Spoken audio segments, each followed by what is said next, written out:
বন্ধুরা, আজকে রান্না করব খয়রা মাছ, সুন্দর করে চেরা যাতে কাঁটাটা মুখে না লাগে। বেগুন কেটে নিয়েছি আর লঙ্কা চিড়ে নিয়েছি। চলো রান্নাটা শুরু করা যাক। মাছটা ভেজে নিই।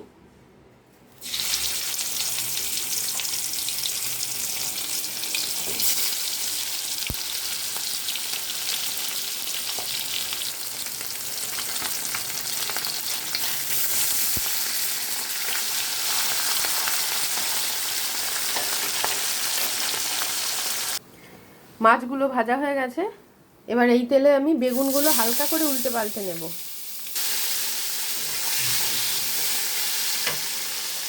ভাজবো না, কিন্তু কাঁচা সবজির একটা গন্ধ থাকে, তো সেই গন্ধটা যাতে চলে যায়। এই যে এবার আমি তুলে নেব। এটা ঠিক ভাজা না, জাস্ট একটু তেলে উল্টে পাল্টে নেওয়া। বেগুনগুলো নামিয়ে নিলাম। আর এটার মধ্যে লঙ্কা দিয়ে একটু সাদা সর্ষে বেটেছি, আর হলুদ আর নুন আছে, আর কিছু এক্সট্রা কিছু নেই। এবার আমি তেলের মধ্যে কালো জিরে দেব। এটার মধ্যেই বাটাটা দিয়ে দেবো।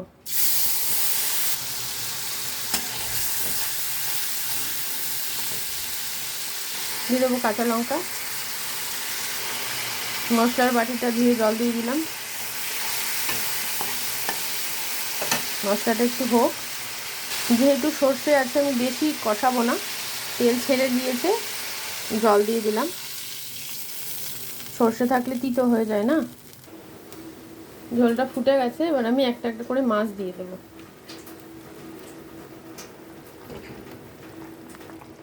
সব মাছগুলো দিয়ে দিলাম। মাছটা অনেকটা হয়ে গেছে, প্রায় 2-3 মিনিট। এবার আমি বেগুনগুলো দিয়ে দেবো।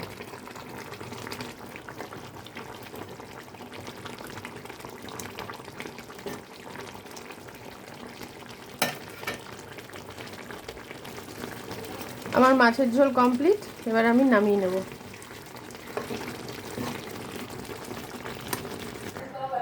এই যে বন্ধুরা, মাছগুলো বেড়ে নিয়েছি দুটো বাটিতে। চলো আজকের মতো টাটা। ভালো লাগলে লাইক, কমেন্ট, শেয়ার করবেন।